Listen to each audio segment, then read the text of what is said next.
बिस्मिल्लाहिर्रहमानिर्रहीम। दोस्तों आज बात करेंगे ज़हीरुद्दीन मोहम्मद बाबर की पानीपत की जंग में कामयाबी की वजूहात। तो दोस्तों इस वीडियो शुरू करने से पहले मेरी आपकी छोटी सी गुजारिश है कि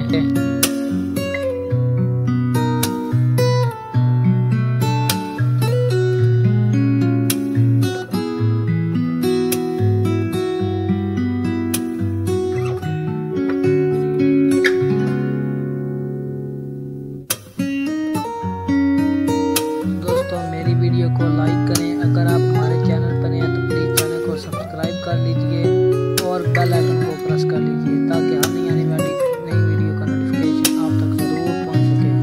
तो दोस्तों वीडियो शुरू करते हैं। ज़हीरुद्दीन मोहम्मद बाबर की फ़ौज की तादाद के लिहाज से कम मगर हर लिहाज से एक मुनज़्ज़म फ़ौज थी। बाबर ने अपनी फ़ौज में नज़्म व ज़ब्त को ख़ुसूसी अहमियत देता था। अगर किसी से कोताही हो तो इसे मिसाली सज़ा भी देता था। ज़हीरुद्दीन मोहम्मद बाबर के मुकाबले में इब्राहिम लोदी और राणा सांगा की फ़ौज की तादाद बहुत ज़्यादा थी, मगर इन दोनों में नज़्म व ज़ब्त बिल्कुल भी न था।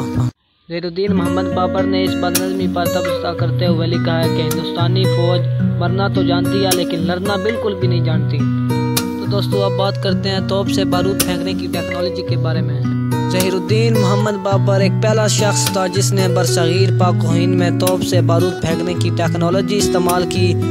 इसने फ़ौज में काम इसलिए एक मखसूस दस्ता था। दूसरे जंगी हथियार तीर और तलवार वगैरह का इस्तेमाल तोप के मुकाबले में कम मौसर था।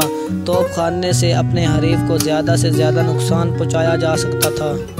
सबसे बढ़कर यह है कि इब्राहिम लोदी की हाथियों ने जंग में तोप खाने से हरासा होकर जब भागना शुरू किया तो अपनी फ़ौज को ही कुचलने लगे। इससे इब्राहिम लोदी की फ़ौज की मरकज़ी क़ुव्वत टूट गई।